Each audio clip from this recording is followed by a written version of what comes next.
Welcome to the Live Wealthy podcast with Dawn, where we are growing our wealth and our worth at the same time. You ready? Let's go.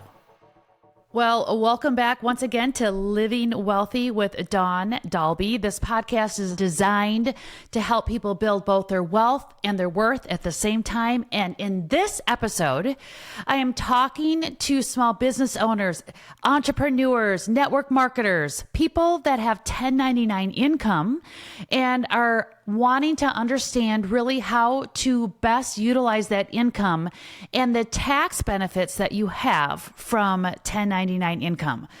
Now, this episode is a continuation of another episode where I was talking about the 3 biggest mistakes that I find entrepreneurs make in their business. In the last episode, we were talking about not setting up your business properly. That was mistake number 1. Like, when do you set up an LLC? Which the answer was probably 100% of the time.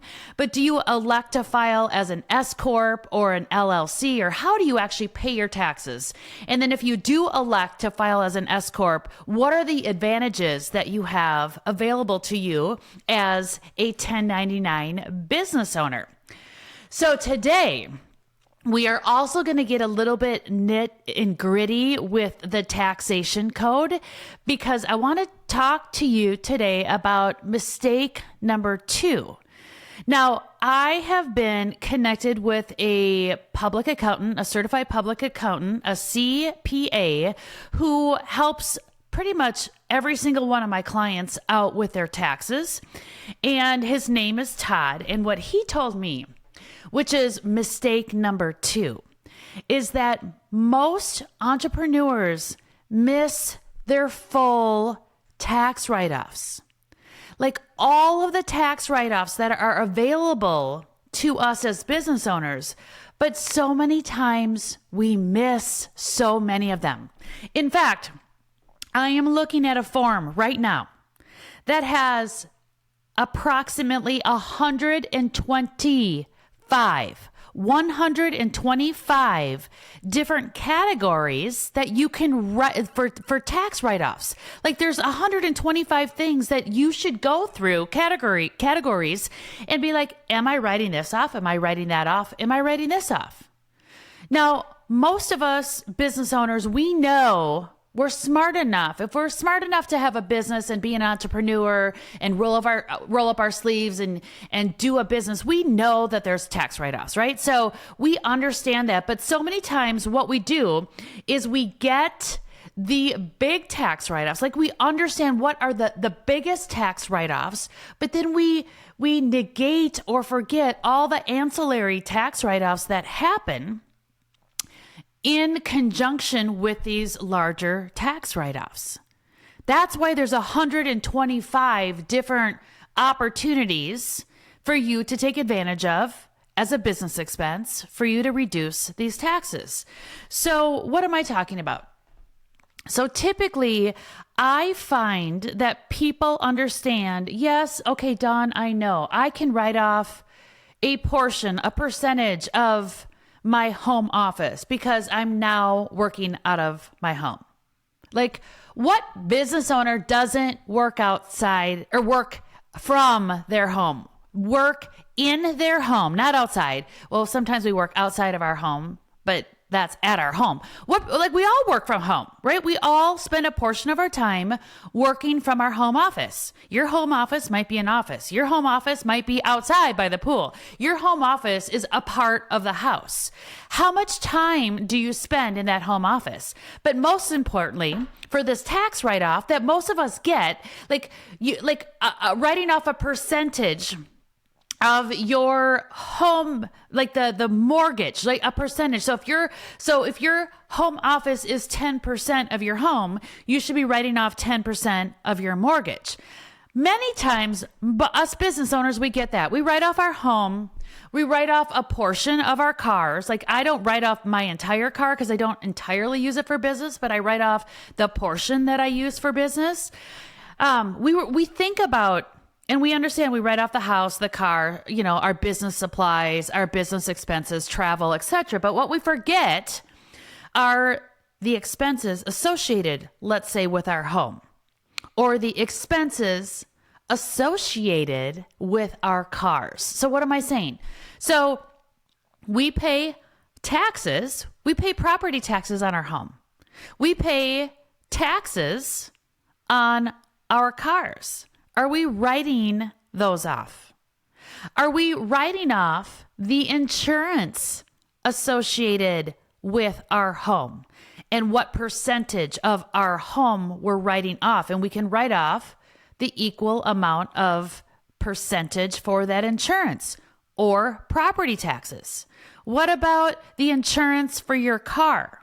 Are you writing off that insurance, whatever percentage you're writing off for a car expense? If you're writing off 70% of your car, are you writing off 70% of your insurance costs for your car?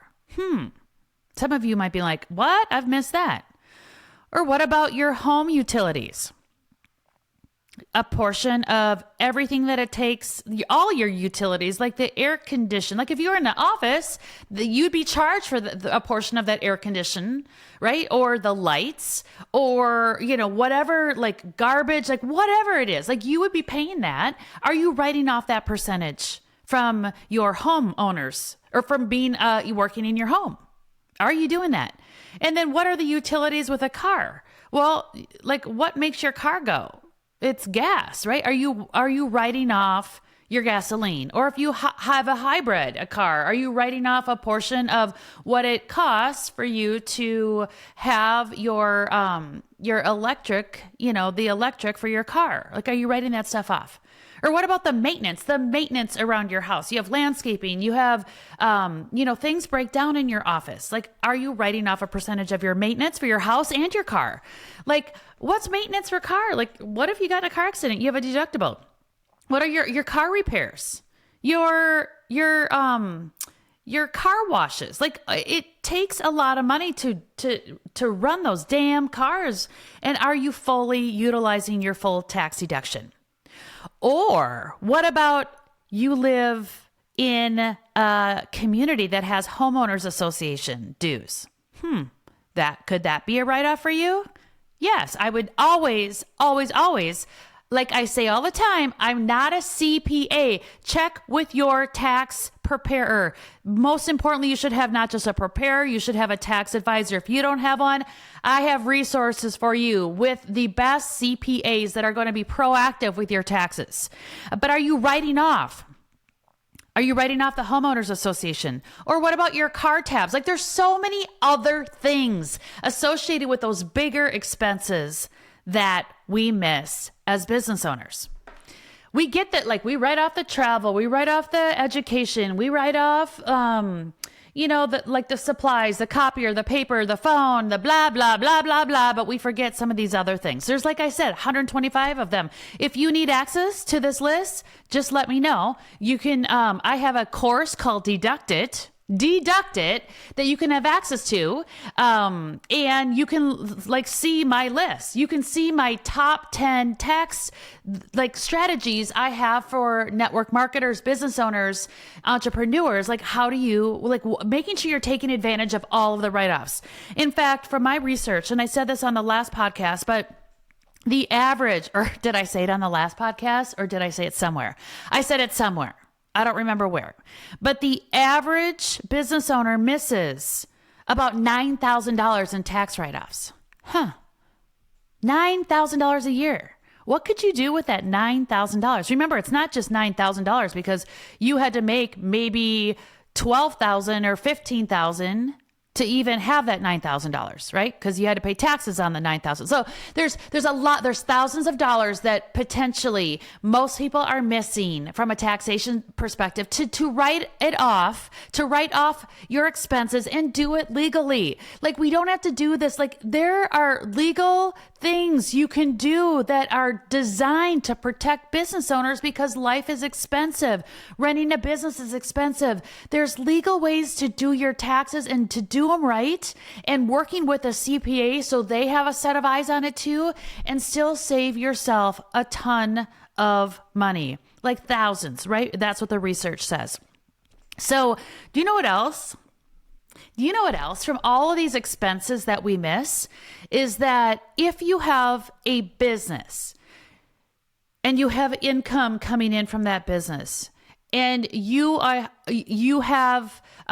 hired a financial advisor to help you out with the business costs, right? To help, not the cost, but the revenue, the business revenue, and how to become more profitable, and helping you make those really good business decisions. Well, guess what? If you do it right, you can hire an advisor to help you manage your investments in your business, all of the things, and also use that as a tax write-off. Do you guys know that? When I read the Money Game, Tony Robbins book, and I read it just to see, Tony Robbins is not a financial guru or expert.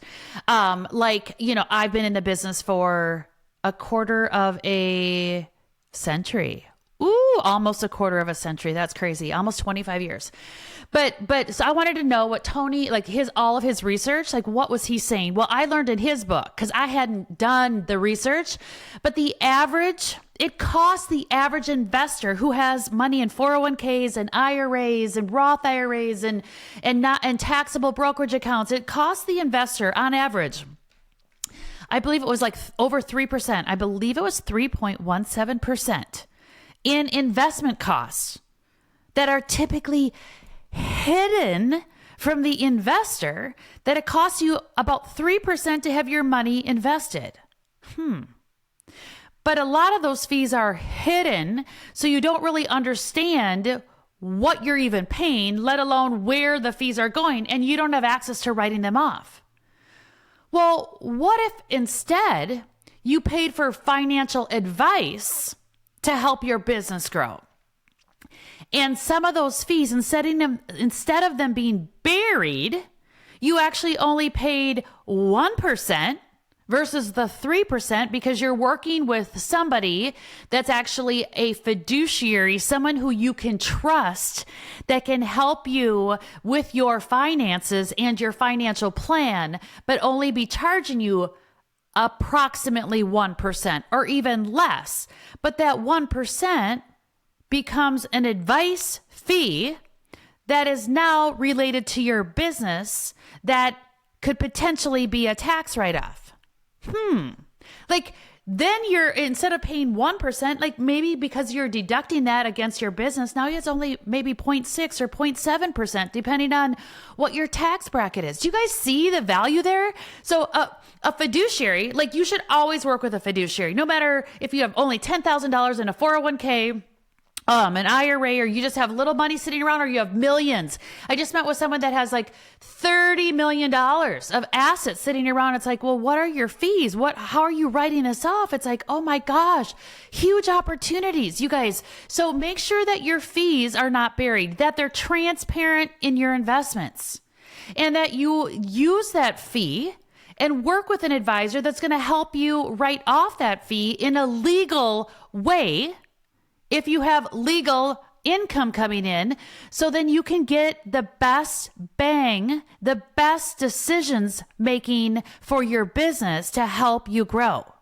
And you can use that fee, again, as a tax deductible for most people, okay? Always consult with your CPA. But I'm telling you guys and ladies and human beings out there, literally, there's so much opportunity if you just spend a little time to figure out how to best maximize your income. And that's why we're minimizing our taxes.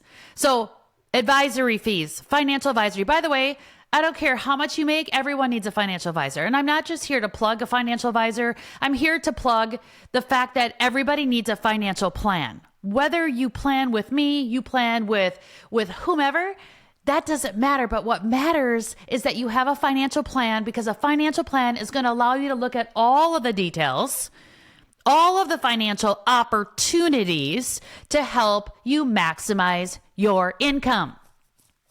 We maximize our income through writing off our taxes. When we write off our expenses to save tax dollars, then we invest in ourselves, we invest in our business, and we invest in our future. So look at those advisory fees that you are already paying and don't even know it, and make sure that those can potentially be a tax write-off. Okay, another thing. I want to say one other thing before I end this podcast. And this is just for business owners, small business owners that have employees. If you have employees and they are paid with W-2 income, where they don't have the opportunity to write off their legit business expenses, like legit, right? They're literally using their home office. They're literally using their car. They're literally using their electricity. They're all of the things we talked about earlier. You may want to consider to #consult with your CPA, but you may want to consider something that I call in my business a personal deductible, which means this is that your employees get paid a W-2 salary. However, they may have some expenses. Well, you could have your employee submit those expenses to the company, and the company can reimburse your W-2 employee for those expenses and take that deduction off of their taxable salary. So for example, let's say you're paying somebody $200,000, but they have $10,000 worth of legit tax write-off expenses. So you as the business owner said, submit those $10,000 expense to me, and I'm going to return that $10,000 back to you. It's going to come back to you in your $200,000 income. But out of that $200,000 income, that $10,000 is not going to be taxable to you.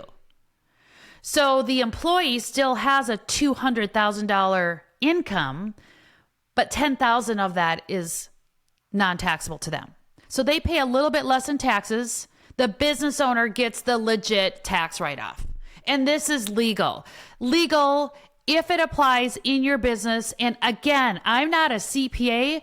Go consult with your CPA. If you don't have a CPA and you have over 7 figures of investable assets, we can help you in our private client service. If you don't, I can give you access to the CPAs that I trust to do a number of people's taxes, people that are in my online digital advisory platform.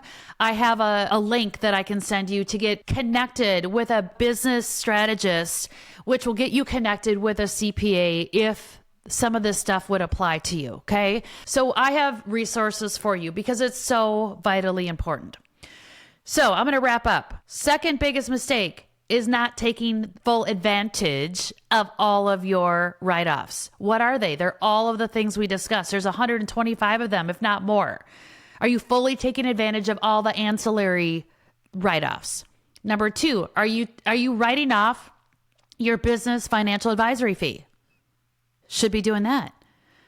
And if you're not, and if you don't know, and you have a 401k that's inactive, sitting like, you guys, there are fees in those 401ks and old retirement plans. Like, get them out. If it makes sense in your situation. Remember, I got to be so careful as an advisor because one person listening to me, it might not be good for them to roll over their 401k in case, for multiple reasons that I won't get into today. Mostly it does make sense to roll over those 401ks to IRAs if you don't think you're ever going to file bankruptcy, but then you have to protect the IRA with umbrella insurance, blah, blah, blah, blah, blah. Not going to get into all that detail today, but look at your fees, okay? How can you take those fees, minimize them, and have them as a tax deductible on top of minimizing your fees? And then finally, do you qualify? Does your business qualify for these, what I call personal deductibles? Do you qualify for helping your W-2 employees write off some of their expenses, and it helps them and it helps your business? Woo! Okay. All right. Next up, I'm going to do my third podcast on the third biggest mistake that people make, entrepreneurs, network marketers, small business owners, with their taxes. And it has to do with saving for your future. So look for that podcast coming up too. But on that note, again, D Money here, Dawn Dalby. A lot of people call me D Money. I'm telling you, when you reduce your taxes, it allows you to still live for today and spend guilt-free and save for tomorrow. It also allows you to think holistically about your wealth, where you're building your internal worth, is what you think and feel about yourself as a human being, and your external financial wealth at the same time. And that is how you are able to live wealthy.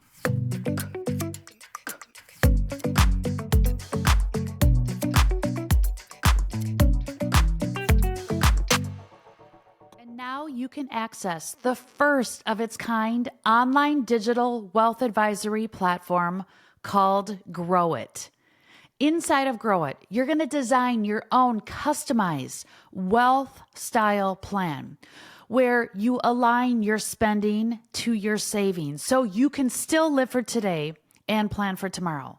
I'm going to teach you proper debt management, how to invest your money in alignment with your own personal financial goals, and how to reduce your taxes so you can maximize your wealth. Also, you're going to be able to have a one-on-one private session with a private wealth advisor so you can implement your financial plan, and then also have an opportunity to transfer over your investable assets to our recommended investment platform.